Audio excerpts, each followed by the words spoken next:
enviar toda a atenção aqui a nós. Vamos examinar Jesus. Vamos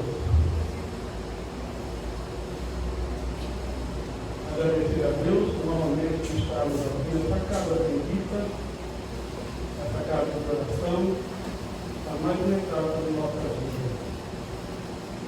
Com a prece que o Mestre nos deixou, vamos abrir os trabalhos de hoje. Pai nosso, que estás no céu, santificado seja o vosso nome.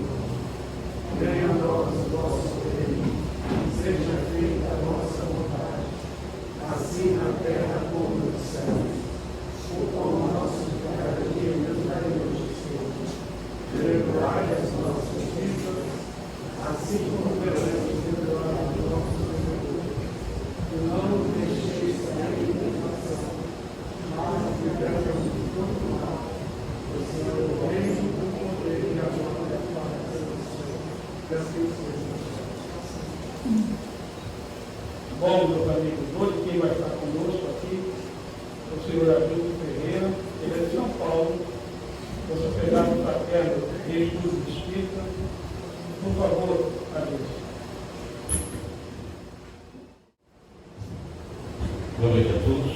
Boa noite. Que Jesus, nosso divino mestre, amigo, companheiro, esteja conosco não só agora, mas em todos os instantes da nossa caminhada. Nós vamos falar sobre moral estranha. Já vimos, óbvio, no nosso Evangelho, segundo o Espiritismo, nós temos lá o nosso capítulo 23, que fala exatamente sobre moral estranha. Mas temos que pensar muito sobre isso. Porque para falarmos de moral estranha, nós temos que entender que os Evangelhos, Mateus, Marcos, Lucas, João, que estão no Novo Testamento, tem alguns probleminhas. É natural, tá? Não vamos nos assustar, não. Então, a mensagem de Jesus nos Evangelhos do Novo Testamento é maravilhosa, sem sombra de dúvida.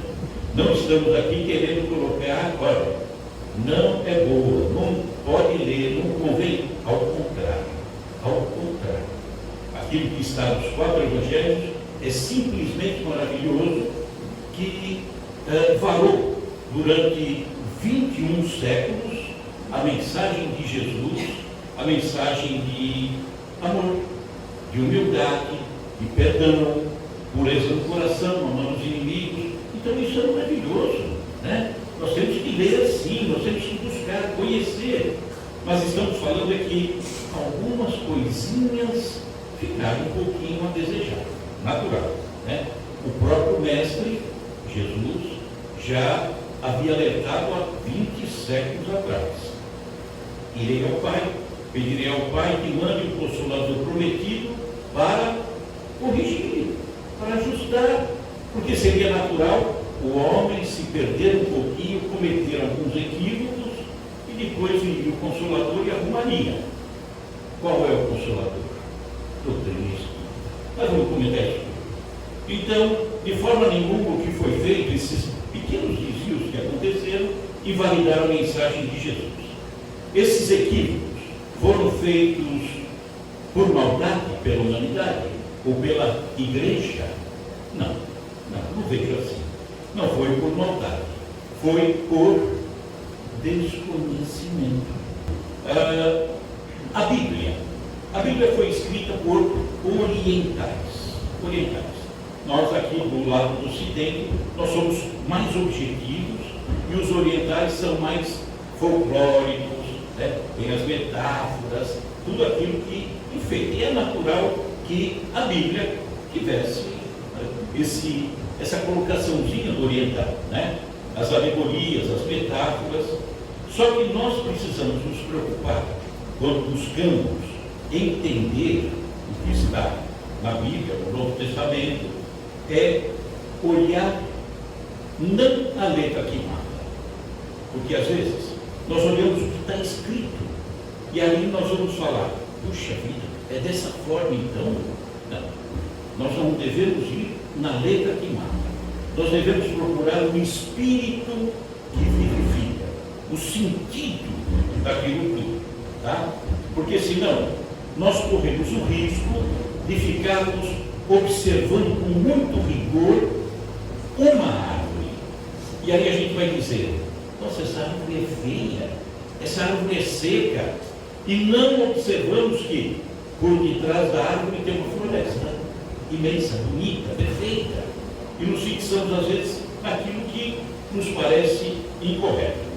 Nós temos que pensar, por exemplo, raciocinando sempre, não naquela emoção de ler, é assim. Não, tem que raciocinar.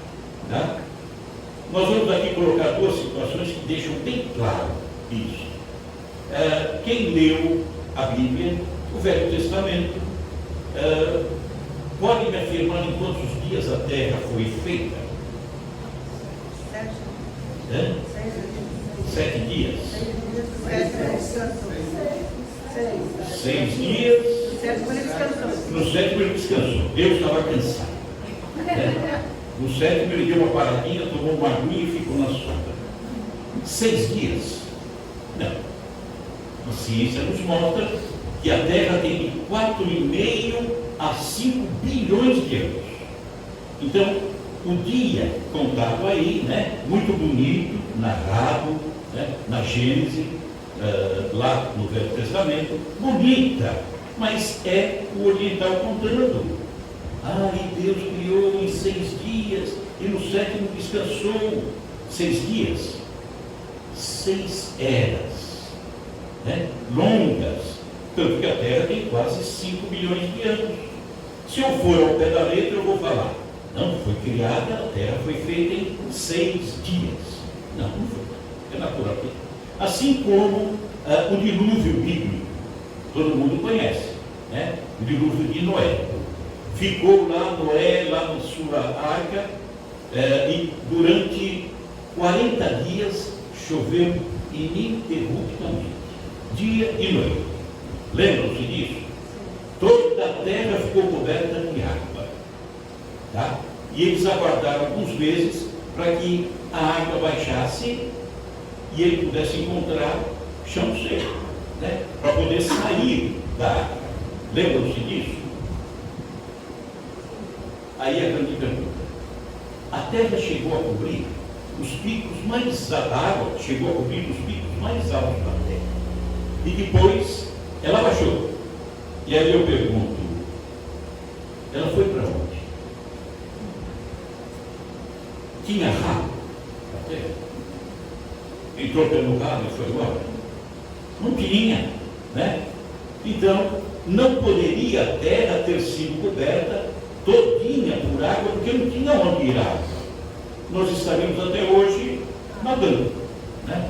Então, dá para entender, e é perfeitamente irracional, entendermos, porque nessa época não tinha informações, não tinha forma de ver o mundo, conhecer o mundo. Não. Noé nasceu num localzinho lá, Ásia Menor, hoje Turquia, e o mundo de Noé era aquele. Ele não viajava, não pegava avião, não ia para outro continente, não tinha isso. Então, as chuvas encheram o mundo de Noé. Não pode ser diferente, porque não tem para onde ir a água, né? Já tinham raciocinado sobre isso? Não. Então nós ficamos, com todo respeito, na letra que mata. E não fomos ver o espírito, o sentido que traz vida, né? Então eu tenho que raciocinar. E o homem não está habituado a raciocinar sobre as coisas da alma. E nós temos que raciocinar assim, tá? Temos sim. Então, aconteceram, por exemplo, também traduções. Traduções, nós vamos um pouquinho mais adiante falar. Traduções das Escrituras Sagradas. E na tradução, é muito natural que se perca o sentido, que se engane nas palavras, sobretudo num idioma como aquele de Jesus, que era o aramaico, muito próximo do hebraico, mas que era pobre de palavras, muito pobre. Então, uma palavra significava várias coisas. Só teríamos que buscar o sentido do que ele estava querendo dizer. E numa tradução fria, a gente perde. Então, com relação a Jesus, ele era oriental, né? Então, ele vivia da mesma forma que todos os orientais. Ele se utilizava de metáforas, alegorias, parábolas. Quantas parábolas Jesus deixou? E a parábola é o quê? Uma alegoria, uma historinha infantil, aparentemente. Mas quem estuda Jesus vai ver que uma parábola tão simples, tão pequena, tão infantil, tem um ensinamento fantástico, maravilhoso, que se não formos buscar entender Jesus, raciocinar Jesus, a gente não consegue compreender a parábola. Tá? Nós vamos contar aqui a menor parábola de Jesus, a menor delas. E aí nós vamos ver se, fazendo o teste em cima, tá? Para todos nós. Não estou de forma nenhuma criticando. Eu estou falando daquilo que nós estamos habituados a fazer e que não deveríamos estar. Tá? Combinado? Então a gente precisa raciocinar. A menor parábola de Jesus é a parábola do fermento. Diz assim: o reino dos céus é como o fermento que uma mulher misturou em 3 porções de farinha até ficar tudo levedado. Essa é a parábola. O reino dos céus é como o fermento que a mulher misturou em 3 porções de farinha até ficar tudo levedado. Quem arrisca dar um palpite que tem assim? O que pode ser isso? O reino dos céus é como o fermento que uma mulher misturou em 3 porções de farinha até ficar tudo levedado. Poderia fazer aqui, tranquilamente, uma palestra de 1 hora em cima disso. Só que como nós não estamos habituados a raciocinar, fica difícil entendermos, decifrarmos o que Jesus estaria nos transmitindo através dessa parábola. Vamos esclarecer bem rapidinho o que vem a ser.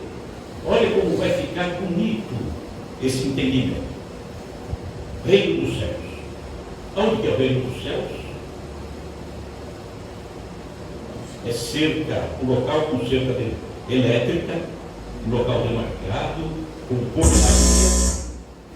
São Pedro na porta, né, pedindo crachá, e deixa eu ver seu crachá aqui. Dá uma olhada no crachá e você entra no céu, né? Todo feliz, toda feliz, para fazer o quê? Ficar ouvindo um anjinho tocar. Não tem graça. E é só por toda a eternidade. Né? Reino dos céus é aqui dentro. A paz, a serenidade, a tranquilidade, a alegria, o trabalho em favor do bem. Aí eu estou no céu. Estou em paz comigo mesmo. Então, quando ela diz, a parábola diz, o reino dos céus é como o fermento. Para que serve o fermento? Crescer. Se eu pegar um fermento, uma farinha, tem pacote de farinha que vende no supermercado com fermento e pacotes sem fermento, certo? Se eu abrir os dois e colocar em potes, vocês sabem qual tem fermento? Não, é tudo igual, tudo branquinho, né? Então, esse fermento, ele serve para que a gente cresça. A mensagem de Jesus nos faz crescer. Se a gente aproveitar. Então, a mensagem de Jesus nos faz crescer, visando que a gente alcance o reino dos céus, a paz, a tranquilidade, a serenidade. Então, o reino dos céus é como um fermento do ensinamento de Jesus, e colocamos dentro de nós. Para colocarmos dentro de nós, de um instante para outro, crescer, vai crescer a massa? Ou precisa de tempo? Precisa de líquido? Precisa. Para colocar a mensagem de Jesus, eu tenho que trabalhar, eu tenho que suar aqui, né? Estudar, conversar, discutir, não simplesmente ler e aceitar. eu tenho que trabalhar, eu tenho que transpirar. Ou seja, eu tenho que umedecer essa massa que tem fermento, para fazer com que ela ganhe a forma ideal de uma massa que vai ser assada posteriormente. O que é pão sovado? Batido. Amassado. É que a dona de casa, quando vai fazer o pão sovado, ela tem a farinha, bota o fermento, tem que transpirar, e aí ela mistura, pega aquele bolo de massa, chuta, joga no teto, cai, pisa em cima, tira na parede, faz horrores.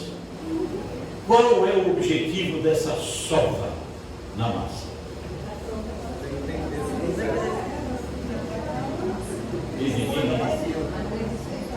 Não tem nenhuma cozinheira aqui. Fazer a massa crescer. Fazer o fermento se misturar em toda a massa, porque senão uma partezinha parece que tem fermento e outra fica encruada. O que é a sova na nossa vida? Alguém aqui já passou por dificuldades? Alguém não passou? Se não passou, fique tranquilo. Vai passar. Não sei quando, mas vai passar. Né? Então a sova é isso. Eu quero alcançar o reino dos céus, coloco esse fermento chamado Jesus, tenho que estudar, analisar, raciocinar esse Jesus, lutar, e aí, passando pelos sofrimentos, eu vou ver se a fé que eu tenho, a aceitação que eu tenho de Jesus, continua firme. E se continua firme, significa que esse fermento está todo em mim, eu não perco Jesus, não perco a fé que eu tenho. Aí, essa massa vai para dentro do forno. O forno, aquele calor violento, né, serve para que a gente, de fato, cresça. As grandes dificuldades, os grandes calores que a gente vai encontrar. Quem já fez pão em casa? Perguntar para a senhora aí. A senhora fez o pão? Depois de feito, cortou em fatias? Cortou? Comeu tudo sozinha? Não? O que a senhora fez? Caridade. Olha uma parábola tão pequenininha, a gente falaria uma hora, né? Entender um significado dessa parábola que a gente não tinha. Por quê? Não raciocinamos Jesus. E é preciso raciocinar Jesus, tá? Ver como as coisas se ampliam. A gente vai ter um entendimento diferente. Mas nós vamos ver que existem palavras nos evangelhos que destoam de Jesus. Por quê? Porque elas não exprimem o espírito de Jesus, o sentimento de Jesus, o amor de Jesus, o carinho de Jesus para com todos nós. E Jesus é bem, Jesus é amor, Jesus é paz, é isso tudo. Então nunca alguma coisa poderia contradizer aquilo que ele é, né? Porque senão tem coisa errada, tem gato nessa tuba aí, né? Então, ele nos falava, por exemplo, da vida presente, aqui, a terra, encarnados, tem a sua importância, precisamos, aqui na terra, conquistarmos as coisas para podermos seguir, né? Todo mundo aqui precisa da vestimenta, precisa do alimento, precisa da sua casa. Jesus, quando criticava alguma coisa, não é que criticava, ele alertava.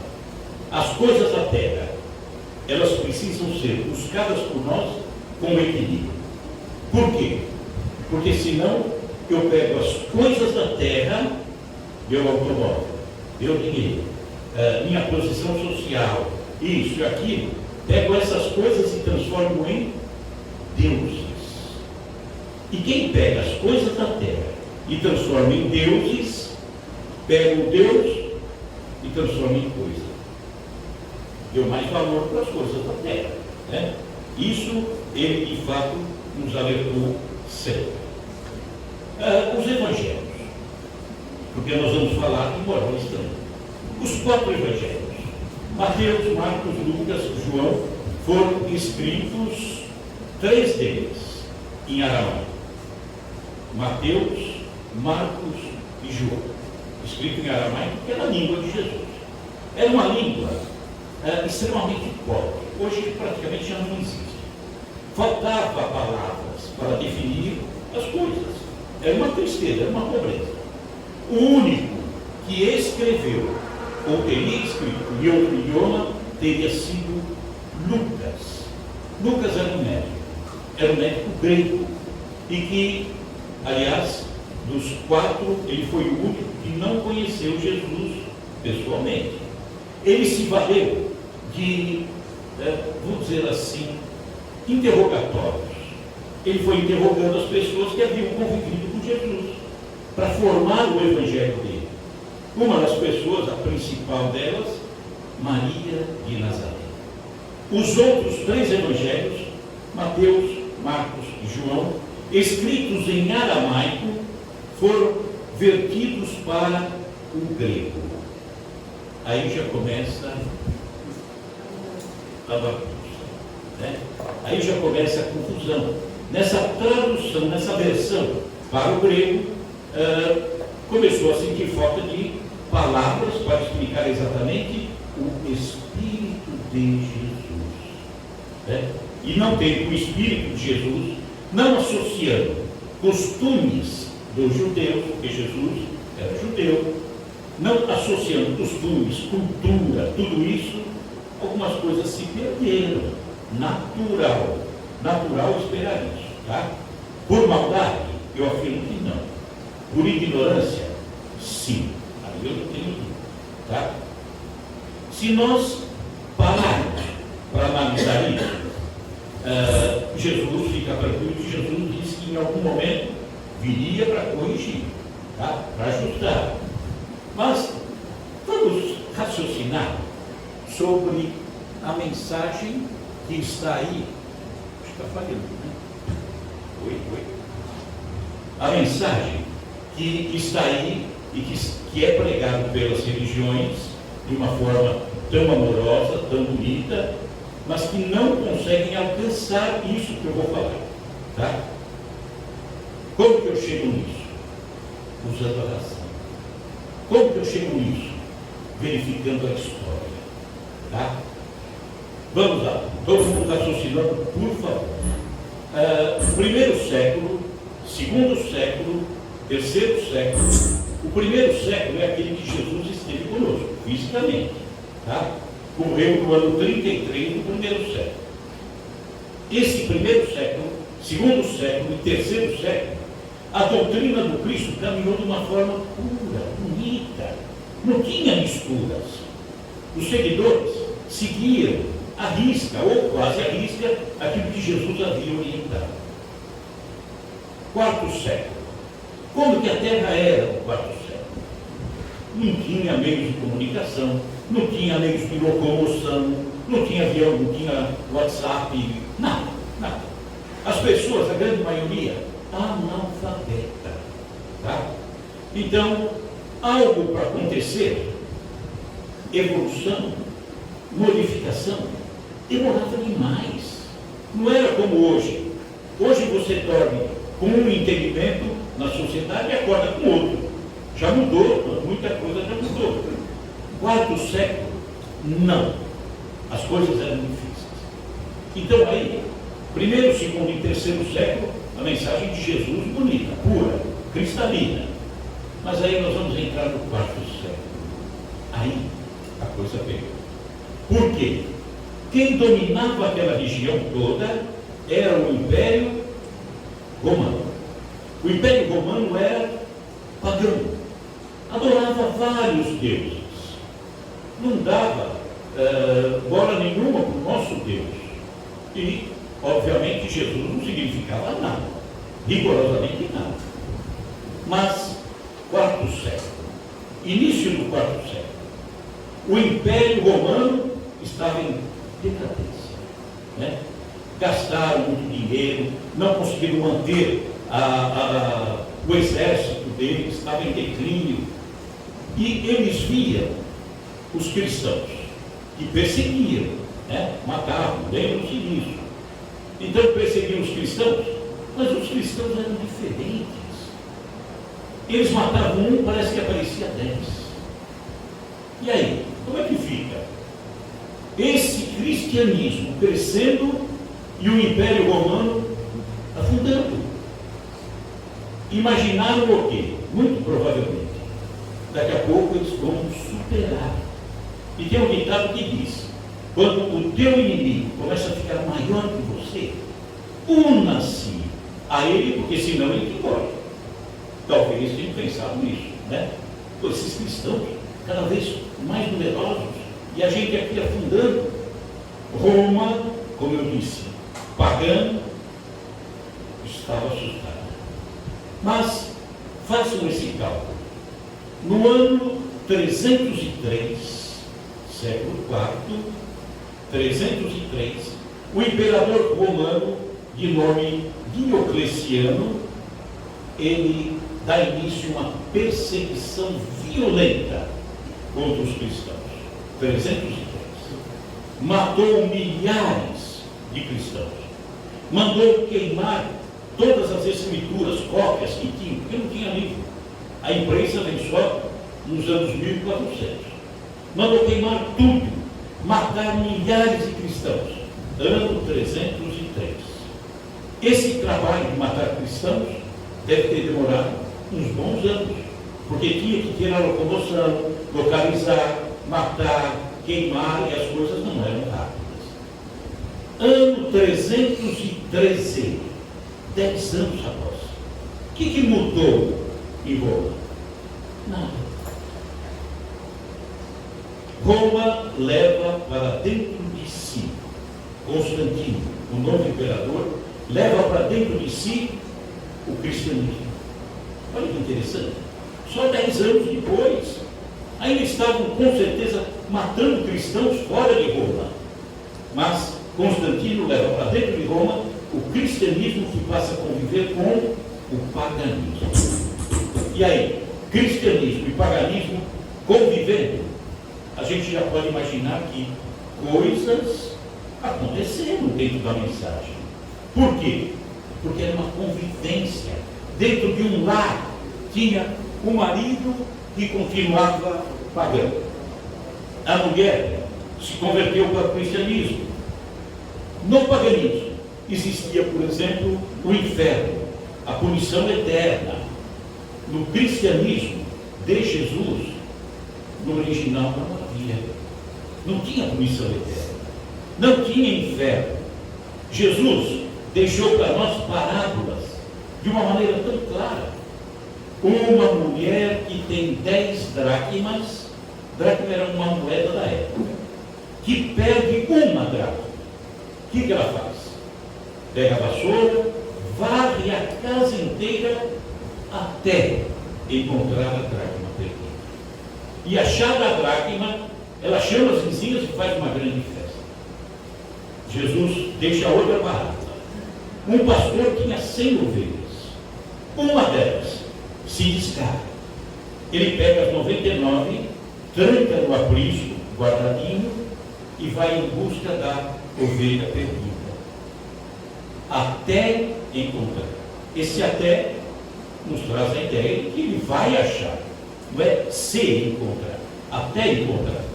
Trazendo, ele coloca a ovelha no ombro, chega, junta com as demais, recompõe o seu rebanho e faz uma grande festa. Ele encontrou, trouxe de volta a ovelha perdida. Parábola do filho pródigo, acredito que muita gente conheça. O filho mais novo, que pede a parte da herança que achou que lhe cabia, pede ao pai, vai para o mundo, gasta tudo, na folia, na farra, e depois ele volta. O pai, quando recebe esse filho, ele puniu o filho, ele expulsou o filho, não quero você mais aqui.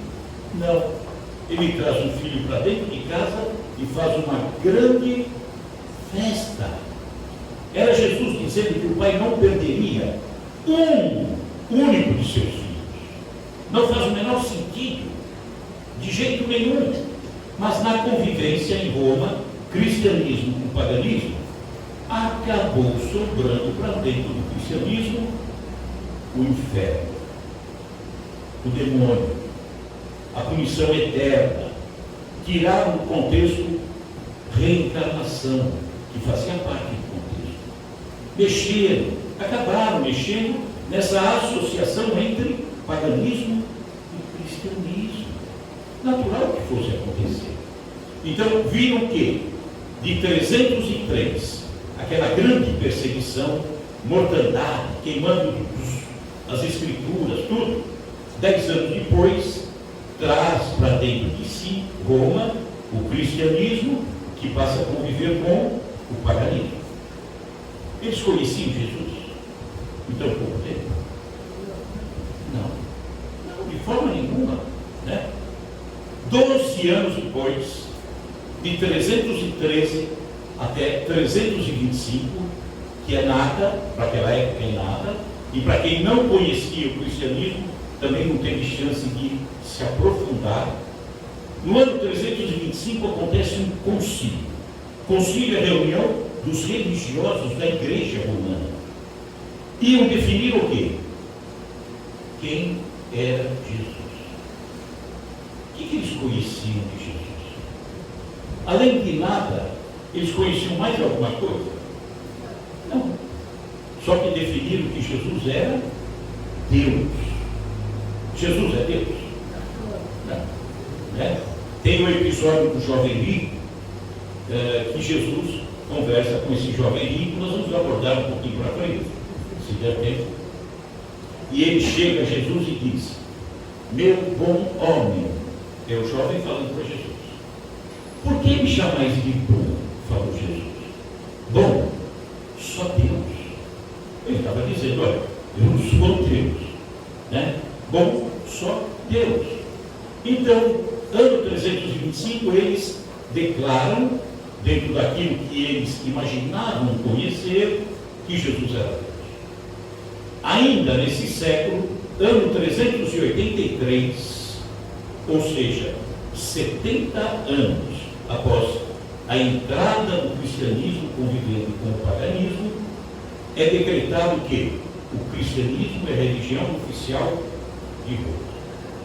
Conheciam Jesus, entendiam Jesus, tinham até queimado todas as escrituras que tinham, estavam buscando ainda, eles não conheciam nada. E no ano 400, que é o último ano do quarto século, acontece a Vulgata de São Jerônimo. São Jerônimo, da igreja, pega os textos. Lembra que eu falei que o aramaico havia sido vertido para o grego, à exceção de Lucas, que já teria escrito no grego, e agora, no ano 400, Jerônimo pega todos os textos e faz uma versão para o latim. Vulgata. Vulgata é do vulgar, para que o povo pudesse ter contato com essa mensagem. Como é que ficou a pureza dessa mensagem? E olha que a gente falou no início, hein? Continua maravilhosa porque continua falando de amor, de perdão, tudo isso. Mas que tem coisas que foram distorcidas, naturalmente teve. Mas não tem problema. O Consolador viria exatamente para corrigir isso tudo. Então, nós vamos nos deparar com algumas palavras que não cabem na boca de Jesus. Por isso que nós falamos da moral estranha, né? Então, certas palavras não refletem o pensamento de Jesus, não refletem o sentimento, o amor, o espírito de Jesus. Problema de tradução? Sim, também, né? Complicação na hora de traduzir. E aí se fixou na letra que mata e não foi buscar o espírito que vivifica. As pessoas não questionam isso. As religiões, de modo geral, não levantam isso. E aí, buscando o espírito, tem que entender o que Jesus é, né? O que ele era há 2000 anos, continua sendo maravilhoso. Tem que entender, por exemplo, Jesus falando em odiar. Jesus falaria odiar? Não faz o menor sentido. Tem alguma coisa errada. Seria o correto entender que Jesus poderia ter dito, buscando o Espírito de Jesus, seria amar menos, desapegar-se, né? Aquele que ama seu pai, seu vizinho, sua mulher, mais do que a mim, tem alguma complicação. E mesmo assim, quando Jesus diz, aquele que ama o pai mais do que a mim, será que Jesus estava querendo ser adorado? Será? Não. Adoração cabe unicamente a Deus. Jesus não queria ser adorado.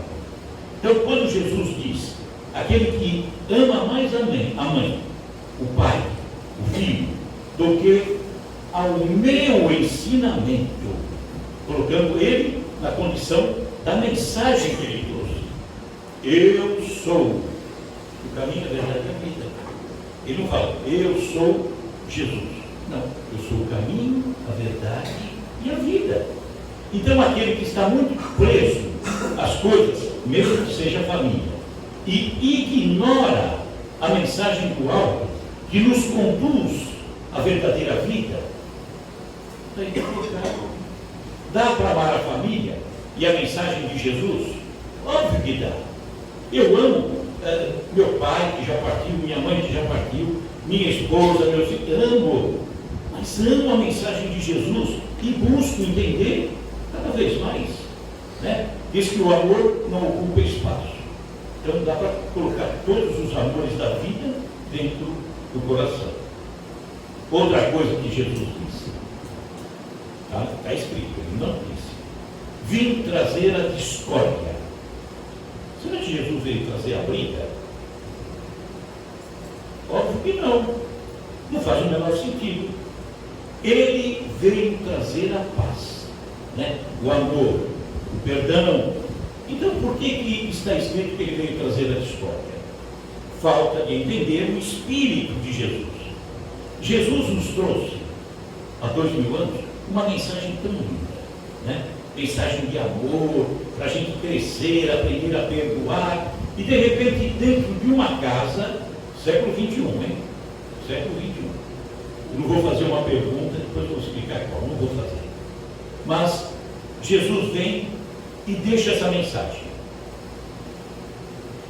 A mulher entende, a esposa. Que mensagem linda, que amor. Nossa, eu quero entender, quero me aprofundar, quero conhecer, quero aprender a amar, perdoar. E o marido, essa mulher só vive lá no centro. Por que isso aqui eu não vou perguntar? Até porque ninguém ouviu isso aqui até hoje. Mulher, por que você não pega a cama e leva lá para o centro? Alguém que ouviu? Então Jesus gerou a discórdia? Não, não é culpa dele. Ele trouxe a mensagem na expectativa que todos nós aceitássemos. Só que um aceita, está lá feliz da vida, está lá no reino dos céus. E o outro não aceita, está só criticando aquele, gerando briga. Culpa de Jesus? Não faz sentido algum.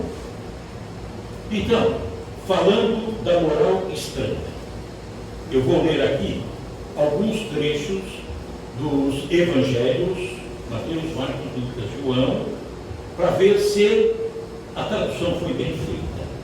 Tá? Será que colocaram a palavra certa? Né? Será que exprimiram o que Jesus falou?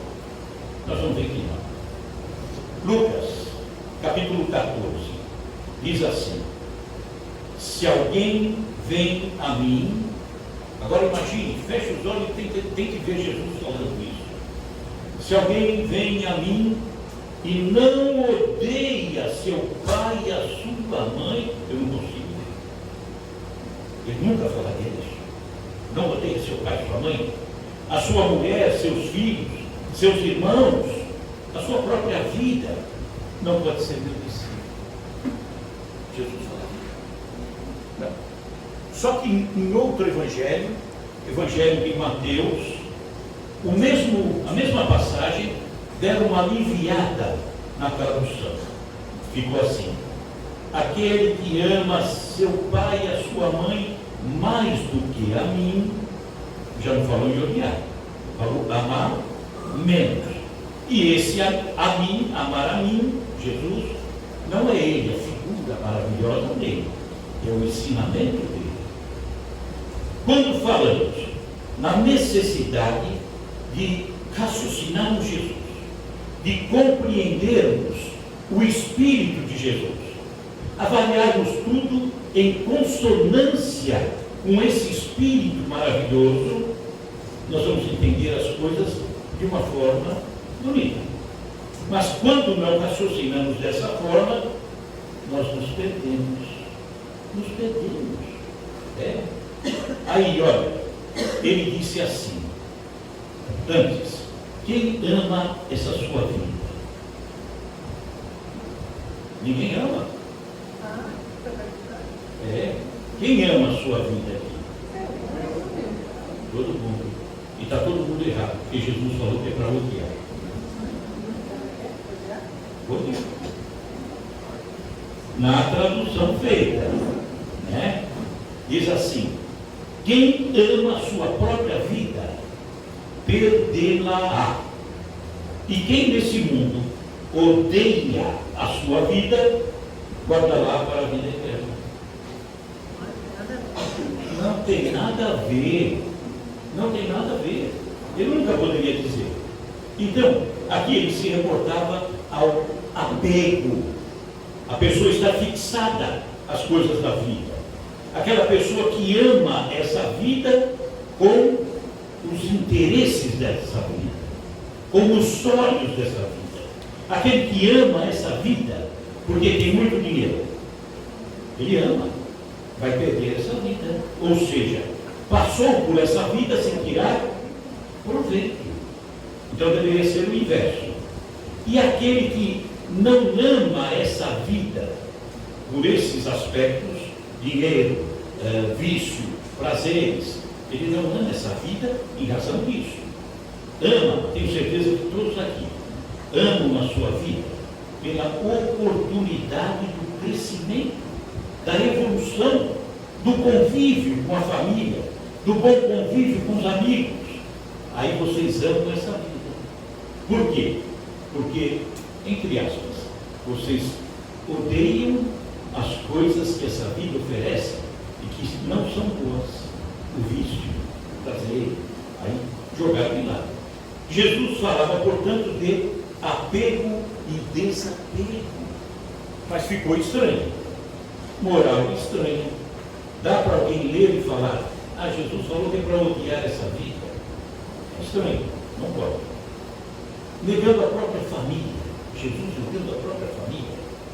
Aqui alguém nega a sua família? Odeia sua família? Pode que não, né? Esse episódio aconteceu na Galileia, juntinho ao mar da Galileia, na casa da sogra de Pedro. Na casa da sogra de Pedro. Jesus fixou residência ali, na sogra de Pedro, na casa dela, cidade de Cafarnaum. Ele ficou os 2 anos e 3 meses iniciais, quando ele começa a divulgar o Evangelho. Cafarnaum. E as pessoas corriam atrás de Jesus, queriam tocar, queriam ouvir Jesus. Dá para imaginar o magnetismo do Mestre? Uma coisa que a gente não consegue pensar, né?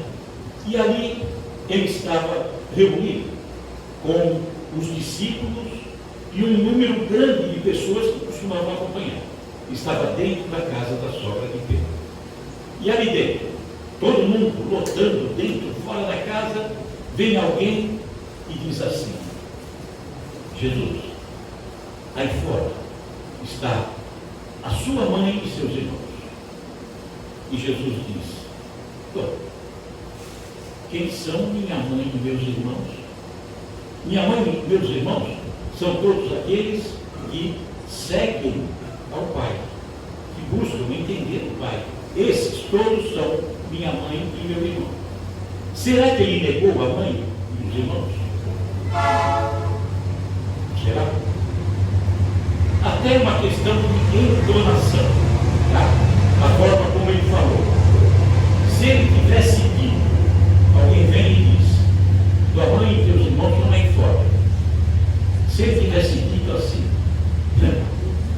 minha mãe e meus irmãos, olha, quem é minha mãe e meus irmãos são vocês. Aí a coisa pegou, né? Mas se ele dissesse, minha mãe e meus irmãos, olha, minha mãe e meus irmãos também são todos vocês. Ele estava falando do quê? De um amor universal. Jesus amava todos. Ele não fazia distinção. Ele via o assassino, ele amava. Ele via a pessoa melhor, mais correta, ele amava da mesma forma. Então aqui não houve separação, segregação.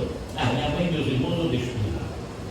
Dá até para a gente entender. Então aí a gente percebe que a tradução também não foi lá grande coisa. Por exemplo, o amor de Jesus para com sua mãe, o respeito. Tá? Caná era uma cidadezinha pertinho de Nazaré, também na região da Galileia. E Maria, Jesus e os discípulos dele são convidados para participar de uma bodas. Bodas é um casamento. Tá? O pessoal que estava casando ali era parente, pelo menos a informação que seriam parentes de Maria de Nazaré.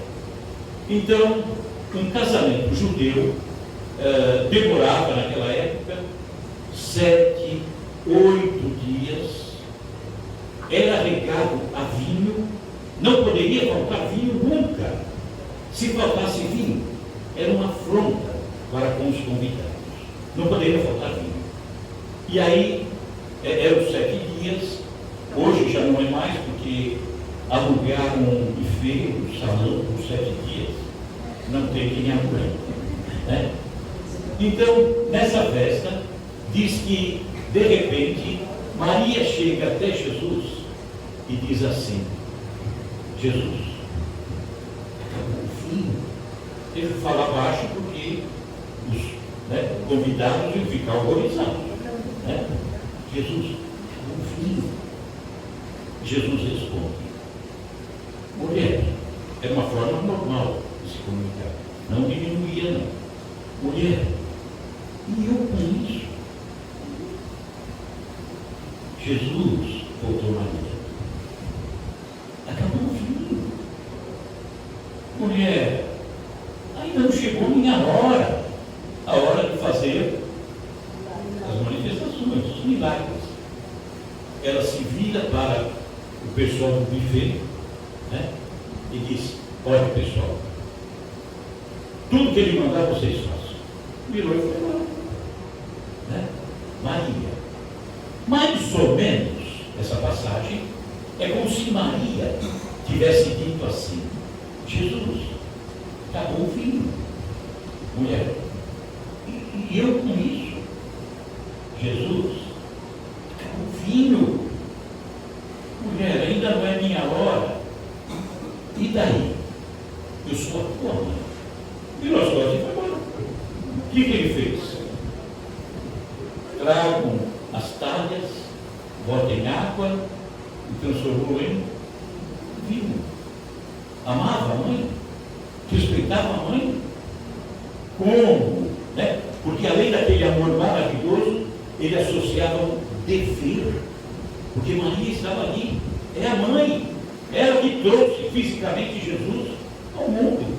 Ele somava o amor ao dever, né? honrar o pai e a mãe. E as pessoas dizem que ele não amava. Outro, ainda tem. Por exemplo, até meia-noite, não? Olha outra passagem. Uma pessoa vem e diz a Jesus, olha, eu quero te seguir, mas, Senhor, deixe aqui primeiro eu vou enterrar o meu pai. Pai dele morreu. Deixa eu enterrar meu pai. E aí Jesus disse: deixa os mortos enterrarem seus mortos, porém tu vais, anuncia o reino de Deus comigo. Então, olha, quer enterrar o pai, deixa os mortos enterrarem, né, os seus mortos. E aí vem outro e diz: Senhor, eu te seguirei, mas deixa-me despedir primeiro dos que estão em minha casa. Deixa eu primeiro ir lá falar tchau para minha mãe, para meu pai, para meus irmãos. E Jesus diz: ninguém que lança a mão do arado e olha para trás é apto para o reino dos céus. Jesus queria que o cadáver do pai dele ficasse insepulto, ficasse em chão aberto. Será? Não passa pela cabeça, né? O respeito pelo corpo, né? Terminou a jornada do pai dele, tem que ser sepultado, é natural. Mas Jesus falou: não, deixe os mortos enterrar seus mortos. Será que era isso? O outro rapazinho que queria seguir Jesus e disse: deixa primeiro eu ir lá abraçar minha mãe, dar um abraço nos meus irmãos, depois eu venho. E Jesus disse: aquele que põe a mão no arado e olha para trás não é digno do reino dos céus. O que é pôr a mão no arado? Arado, ele tem uma lâmina na frente, naquela época, e era puxado por um animal. Então o homem segurava uma espécie de guidão de bicicleta, a lâmina ali na frente, o animal puxava e ele ia só dirigindo a lâmina para fazer o suco na terra e jogar depois a semente. Óbvio, ele teria que ir com o arado para frente. Se viesse para trás, pegava o pé dele. E não era bom negócio, né? Então Jesus disse: o arado é para alimentar, é para fazer produzir, é para colocar a semente germinar, virar fruto. Então, você tem que fazer isso, olhando para frente. Aquele que põe a mão no arado e olha para trás, ele está olhando o quê? As lembranças do passado, os vícios, os prazeres do passado. Ele não conseguiu olhar para frente. Ele está preso ao passado, lá atrás. Então ele diz: olha, quem põe a mão no arado e olha para trás, não vai para frente, vai ficar parado. Então, certamente, Jesus, que percebia muito, né, distante, longe, percebia o que passava em cada coração, ele percebia nesses dois que, sabe quando a pessoa quer, mas não quer? Nunca aconteceu com ninguém, né? Isso aí. Ah, não, eu vou sim. Olha, você vem aqui ajudar no sábado aqui, né, a checar, tá? Ah, eu vou sim. Esse vocinho tem muita firmeza, né? É como aquele rapaz que fala: eu agora estou seguindo Jesus. Eu agora vou me dedicar a Jesus. Não vou abrir mão de nada. Aí o amigo bate na porta e fala: hoje é o jogo do Coringão. Ah, então a partir de amanhã, Jesus. Foi embora, assistiu o jogo. Tinha convicção? Tinha vontade firme? Não tinha. Então muita gente aconteceu nas narrativas evangélicas, parecia ter a vontade, mas não tinha. Estava indeciso, estava parado. O paralítico que estava lá à beira da piscina, ficou apenas. Eles acreditavam que entrando na piscina, o primeiro que pulasse dentro da piscina, quando a piscina borbulhasse água, é tanto de Betesda. Aquele que primeiro caísse seria curado. Só que o rapaz tinha lá seu problema físico e estava ali à beira da piscina só há 38 anos. Será que ele queria ser curado? Ou ele se acostumou com a doença? Provavelmente se acostumou com a doença. Então, nós vemos passagens nos evangelhos que nos mostram que tem coisa para ser repensada, que tem coisa para ser ajustada, que nós vamos ajustar a partir do momento em que nos envolvermos nesse entendimento de Jesus, do Espírito de Jesus. É como lá na época, quando ele foi preso, na quinta-feira, Pedro pegou a espada e, lembra-se, decepou a orelha do soldado. O nome dele era Mauro. Então, Jesus sendo preso, Pedro pega a espada e arrancou a orelha.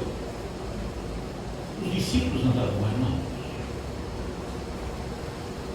Aonde Pedro arranjou essa espada? Jesus pregava a paz, né? O amor, o respeito. Como que Jesus mandaria ou permitiria que ficassem com uma espada? Olha, se não tem problema, né? Continua afirmando, a mensagem é maravilhosa. Leiam o Novo Testamento, tem coisas fantásticas, a grande maioria, praticamente quase tudo, mas a gente tem que ter olhos de ver aquilo que nos está consonante com o Espírito de Jesus. Olha, por exemplo, vamos encerrar, está em Lucas, nesse episódio da corte da orelha. Isso aconteceu na quinta-feira, quando ele foi preso, e na sexta ele foi morto. No Evangelho de Lucas, eles estavam dentro de uma sala em Jerusalém chamada Cenáculo. Depois saíram dali e no Horto das Oliveiras, no Getsemane, Jesus foi preso. Logo em seguida, olha o que está narrado dentro da ceia, aquela ceia da quinta-feira, tá?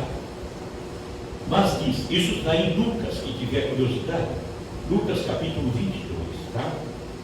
Mas ele, Jesus, disse, digo-te, Pedro, que não cantará hoje o galo antes que 3 vezes negues que me conheces. E disse-lhes para todos, quando vos mandei, para todos os discípulos, sem bolsa, alforge ou alpacas, faltou-vos porventura alguma coisa? Então, leva a sua bolsa, o sapato, né, alpacas, tal. Faltou alguma coisa? Eles responderam, nada. Disse, pois, Jesus, mas agora, aquele que tiver bolsa, tome-a, como também o alforge, e o que não tem espada, venda a sua capa e compre. Eu não consigo ver Jesus falando isso. Não consigo ver, né? Porquanto vos digo que importa que em mim se cumpra aquilo que está escrito, e com os malfeitores foi ocultado, porque o que está escrito de mim será cumprido. E eles disseram, Senhor, eis aqui 2 espadas. E Jesus disse, basta. Não consigo. Sinceramente, não consigo. Não faz sentido, né? Alguma complicação nessa passagem tem. Então, eu enfatizo muito. Me preocupa demais passar essa mensagem e vocês acharem que os evangelhos não servem. Não, pelo amor de Deus. Maravilhosos. Mateus, Marcos, Lucas, João, Novo Testamento. Maravilhoso. Quem não leu, leia. Mas leia com olhos de ver. Ou seja, ter o Espírito de Jesus e entender que Jesus não dá comprar espada. Não. Tem um coelhinho aí. Não faz sentido, né? Jesus mandar odiar o pai e a mãe. Tem errinho aí. Tradução. Não vale. Eu coloco essa frase com odiar, eu coloco diferente, né? Associada ao Espírito maravilhoso de Jesus. Ficou claro isso? Os evangelhos são maravilhosos. Leiam, mas pensando no Espírito de Jesus. Combinado?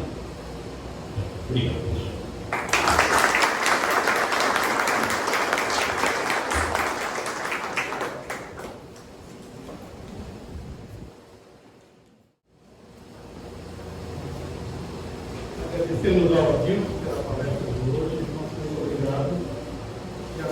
vamos nos preparar para o fato, tá bom?